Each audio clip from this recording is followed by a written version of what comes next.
Déclaration du PPACI suite au discours du président de la République. Le président de la République, Alassane Ouattara, a fait la traditionnelle adresse à la nation à l'occasion du 62e anniversaire de l'accession de notre pays à l'indépendance. La journée commémorative de l'indépendance de notre pays s'est tenue dans un contexte marqué par un environnement de décrispation politique à laquelle le PPACI, sous l'impulsion de son président, a pris une part active.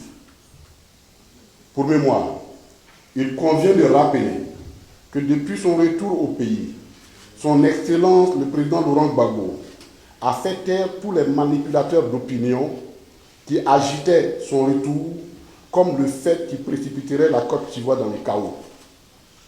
Il a, à cet effet, posé des actes qui s'inscrivent résolument dans la réconciliation et ce, conformément à la philosophie qui sous-tend sa vision politique. Ainsi, après avoir rendu visite au président Henri Konan Bédié le 9 juillet 2021, il s'est rendu au palais présidentiel pour saluer le président de la République le 21 juillet 2021.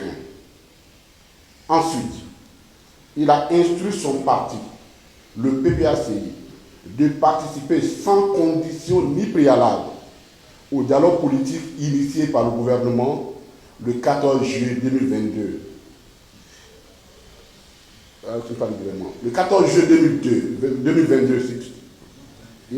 le 14 juillet 2022, il a participé à la rencontre organisée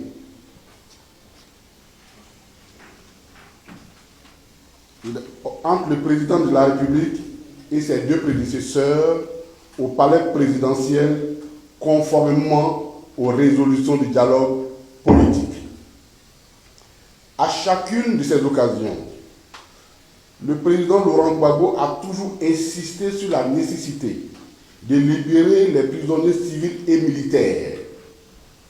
Pour ces derniers, je parle des prisonniers civils et des prisonniers militaires, il relève avec pertinence qu'en tant que chef suprême des armées, son acquittement à la CPI démontre à suffisance que les officiers n'avaient pas exécuté d'ordre illégal au moment où il dirigeait la Côte d'Ivoire.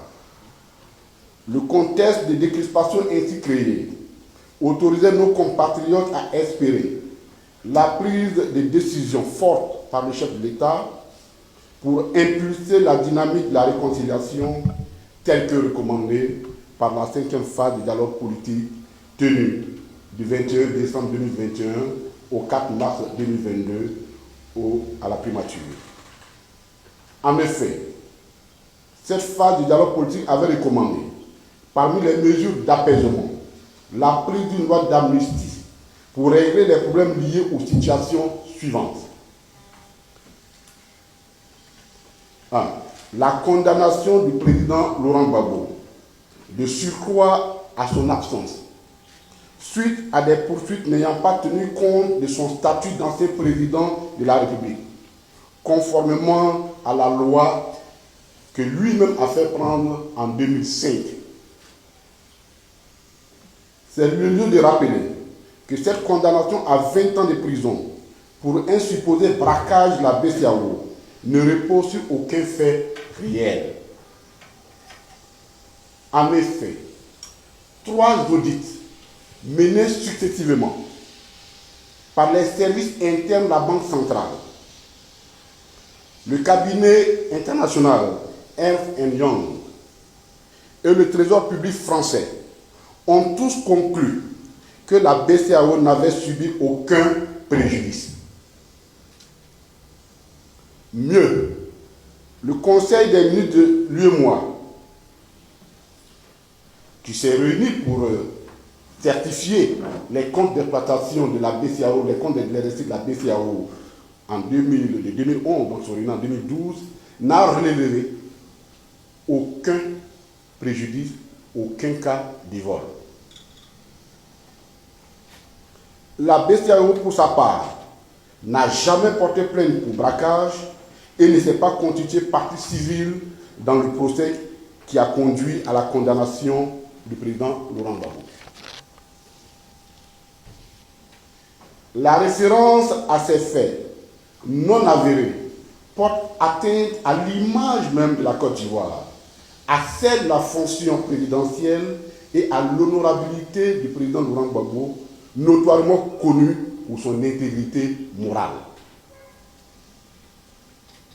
2. La deuxième mesure, la prise en compte des personnes exclues du champ d'application de l'ordonnance d'amnistie du 6 août 2018, notamment le président Laurent Gbagbo et le ministre Charles Blé Goudé, alors en procès devant la CPI et les militaires.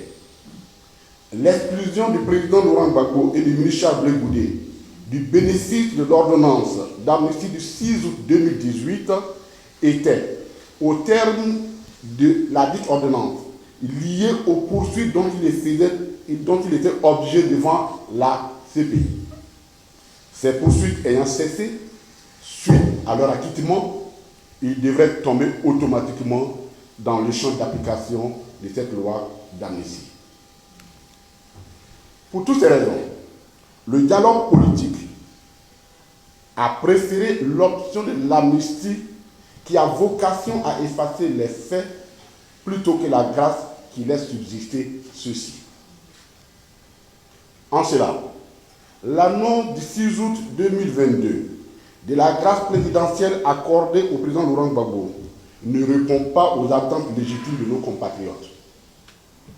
En effet, si le président Laurent Gbagbo s'est investi autant dans le renforcement de la cohésion nationale, c'est parce qu'il estime qu'il est temps de fermer la parenthèse de la crise post-électorale de 2011 en suivant la voie que la CPI a clairement indiquée au pouvoir ivoirien. Le PPACI se félicite de la libération du contre-amiral Vagba Faustino et du commandant Jean-Noël Abéi, du dégel des avoirs du président Laurent Gbagbo et du rappel de sa rente. Cependant, le PPACI demande l'application des recommandations du dialogue politique, notamment la libération de tous les prisonniers civils et militaires, l'arrêt des poursuites contre les responsables politiques de l'opposition, la prise d'une loi d'amnistie en lieu et place de la grâce présidentielle, le retour sécurisé des exilés, de ceux qui restent encore en exil, la réforme de la CEI, ainsi que tous les cadres légaux et institutionnels des élections. Encourage le président de la République à œuvrer pour une paix durable en fermant définitivement les séquelles de la crise post-électorale de 2011 afin de projeter la nation dans une nouvelle dynamique de cohésion sociale. Se dispose à toujours agir pour la recherche d'une réconciliation vraie et sincère sans calcul politicien. Fait à Abidjan, le ministre Colé Katinan, porte-parole du PPACI. Je vous remercie.